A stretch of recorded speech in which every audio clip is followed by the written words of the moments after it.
Salam petani cerdas, petani hebat. Assalamualaikum warahmatullahi wabarakatuh. Dulur tani, jumpa lagi dengan kami Suruh Tani, channel Media Center Dinas Pertanian, Ketahanan Pangan dan Perikanan Kabupaten Ponorogo.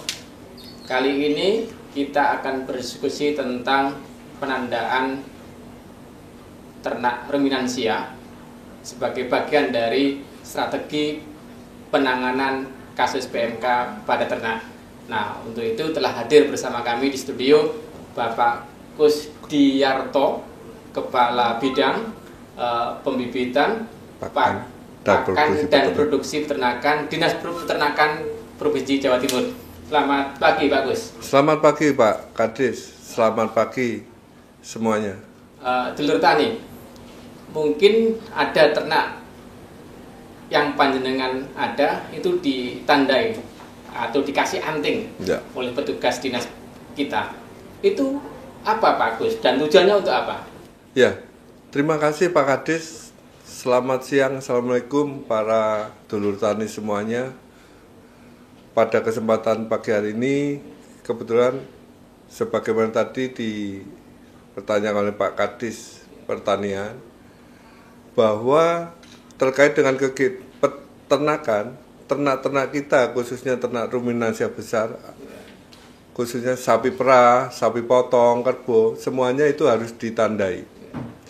Dan ini sebagai salah satu paket rangkaian bagaimana upaya pemerintah dalam rangka melindungi peternak berkaitan dengan maraknya penyakit yang menghantui kita semua, yakni penyakit mulut dan kuku. Nah, terkait dengan itu, ada kewajiban bahwa seluruh ternak itu kan harus divaksin. Dan bagaimana peternak-peternak kita, masyarakat kita tahu bahwa ternak sapinya sudah divaksin, maka perlulah adanya penandaan ternak.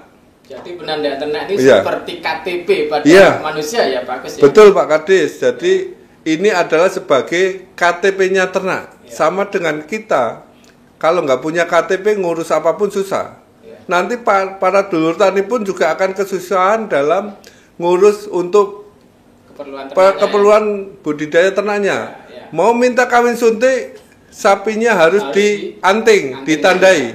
Kalau nggak bakalan dilayani bapak-bapak itu. Nah, kalau ke pasar kaitannya dengan jual beli di pasar hewan? Termasuk dengan kalau misalnya bapak mau jual sapinya tidak akan boleh masuk di pasar hewan kalau tidak ada tandanya, tidak ada antingnya. Itu. Termasuk kalau mau melalu lintaskan ke luar kabupaten. Termasuk betul, termasuk menjual ke luar provinsi. Harus walaupun sudah divaksin, kalau belum ditandai, maka sapi itu tidak boleh dilalu lintaskan. Atau alhasil Bapak tidak bisa memasarkan sapi-sapinya dan tidak bisa mendapatkan pelayanan apapun tentang penanganan sapi yang Bapak kelola itu tadi. Dan layanan pemasangan anting tadi itu gratis ya Pak Gus ya? Iya Pak Kadis, untuk pelayanan anting gak dipungut biaya, gratis. Gak usah khawatir harus punya duit untuk bayar, semuanya pemerintah yang tanggung. Jadi kesimpulannya tinggal dulur tani menyampaikan data ke perangkat desa agar petugas dinas nanti datang melakukan penandaan gitu kira-kira. Betul Pak Kadis, betul.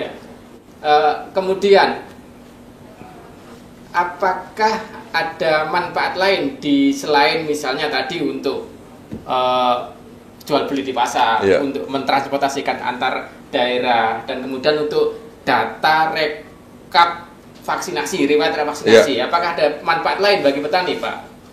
Justru itu manfaatnya sangat besar. Para dulur tani ini kan melihara sapi nantinya akan dijual untuk dapat menghasilkan uang. Betul. Nah, pertama, pada saat sampai tidak ditandai sapinya, sapi ini gak iso ngedol. Dan tentunya, nek wis ditandai, kalau sudah ditandai, maka tentunya sapi itu akan punya harga lebih baik. Bargaining untuk penawaran harganya semakin baik. Kalau nggak ditandai, jangan-jangan sapi ini sampai kena PMK, maka tuh ditawar mestinya 20 juta cuma 5 juta. Mau lah Bapak kalian? Pasti kan nggak mau. Jadi kesimpulannya, tidak saat ini petani menolak penandaan ya Pak. Harusnya proaktif malah ya. Ya harus. Silahkan Bapak tinggal pilih.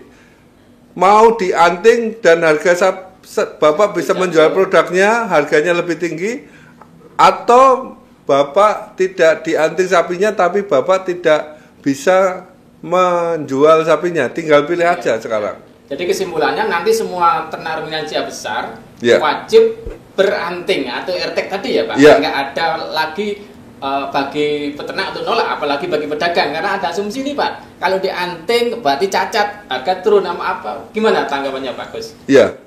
Jadi tidak ada alasan lagi untuk sapi-sapinya tidak dianting.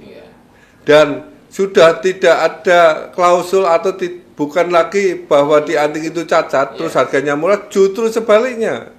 Dengan dianting maka sapi itu bisa dilalu lintaskan, bisa diperjualbelikan di pasar hewan atau mungkin mau dijual ke luar kabupaten, luar provinsi. Kalau tidak dianting justru Bapak tidak akan bisa mengapa-apakan sapinya. Percuma piara sapi untuk dijual tapi kemudian tidak bisa menjual ternaknya. Jadi bahkan ketika mau kawin suntik ya Pak ya, kawin itu pasti ditolak ya permintaannya. Kalau mau kawin suntik pun ditolak. Kalaupun akan dilayani dengan syarat harus dianting. Petugas akan melayani kain suntik tapi dengan janji nanti pas dilayani kain suntik harus dianting. Kalau mau akan dilayani pasti. Kalau tidak mau pasti tidak akan ada pelayanan yang Bapak harapkan. Jadi ini kesimpulannya memang proyek untuk identifikasi ternak ruminansia sekaligus strategi besar untuk penanganan PMK ya Pak, kira-kira begitu. Betul. Jadi ini tidak hanya tadi untuk penanganan PMK sekaligus untuk identifikasi dan pendataan ternak, termasuk di dalamnya bagaimana untuk budidaya dan tata niaga ternak itu bisa berjalan. Itu. Kemudian Pak Agus, apa dan berapa sasaran yang ada di Jawa Timur? Atau mungkin di Ponorogo kira-kira ada 84,9 ribu ekor ya. Itu harus rampung apakah dalam tahun ini? Ya. Jadi untuk sasarannya ada seluruh sapi kerbau, sapi perah, sapi potong, kerbau yang ada di wilayah Jawa Timur, bahkan seluruh provinsi di Indonesia harus mengikuti penandaan ini. Untuk Jawa Timur ya sekitar 5,2 juta sapi dan kerbau yang harus wajib untuk ditandai, dianting. Termasuk Ponorogo tentunya sekitar 84.976 ekor. Dan saat ini baru capaian kita berapa Pak Gus Ponorogo? Ponorogo sampai hari sekitar 8.424 ekor yang ditandai. Padahal per Desember kemarin ya Pak Gus ya? Per Desember 2022. Padahal target kita di akhir tahun 2023 seluruh sapi-sapi dan kerbau di Ponorogo harus ditandai. Jangan ragu para dulur tani semuanya. Ini harus dilakukan bukan untuk pemerintah tapi untuk bapak-bapak sekalian. Terus pelaksanaannya Pak Gus, selain dari Dinas Peternakan atau Dinas Pertanian dari kami, apakah ada lintas sektor lain yang ikut terlibat dalam proyek ini Pak Gus? Jadi proyek ini ditangani seluruh lini, tidak hanya di tingkat kabupaten, provinsi, tetapi juga di tingkat kementerian pusat. Termasuk lembaga-lembaga kementerian yang ada di daerah. Bahkan lintas sektor ya? Termasuk lintas sektoral. TNI. Ada TNI, ada Polri terlibat di sana. Itulah bagaimana perhatian pemerintah sangat besar semata-mata untuk kepentingan masyarakat peternak kita. Targetnya nih Pak Agus, kalau seandainya tahun ini nggak rampung, apakah ada kemungkinan masih diperpanjang tahun depan? Karena terus terang nih, kayaknya harus merampungkan kurang lebih di angka masih 70-an ribu ya di Ponorogo. Kalau dihitung-hitung kayaknya memang agak susah ketika ada banyak kendala di lapangan. Gimana Pak Agus pendapatnya? Jadi kalau dari pemerintah justru tetap diharapkan harus selesai di tahun ini. Tapi kalaupun tidak, pemerintah tetap akan berupaya di tahun-tahun berikutnya akan kita terus lakukan. Pokoknya seluruh sapi harus ditandai. Katakanlah sekarang bisa 84.000 sekian teranting semua. kita kan pasti nanti akan ada yang lahir. Ya itu makanya program ini akan terus berlanjut di tahun-tahun berikutnya. Berarti ini bagian dari strategi bebas PMK di tahun 2030 kira-kira ya. Gitu ya Pak Gus ya? Justru itulah salah satu untuk bisa kita menjustifikasi, maka butuh secara faktual data jelas bahwa penanganan PMK, PMK itu akan teratasi. Dan di tahun 2035 harapannya ini bisa tertangani dan kita terbebas dari PMK.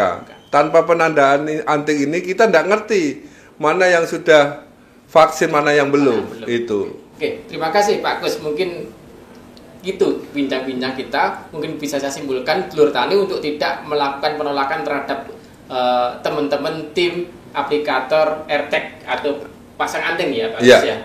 Pasukan pasang anting. Pasukan. Oke. Mudah-mudahan bincang-bincang ini ada manfaatnya dan menjadi bagian dari sosialisasi oleh Dinas Pertanian, Ketahanan Pangan dan Perikanan Kabupaten Ponorogo. Terima kasih Pak Gus. Terima kasih Pak Kadis, terima kasih Dulur Tani semua. Semoga bincang-bincang kita ini benar-benar memberikan semangat kita semua untuk bisa mensejahterakan masyarakat tani melalui pemasangan anting ini. Ya, amin.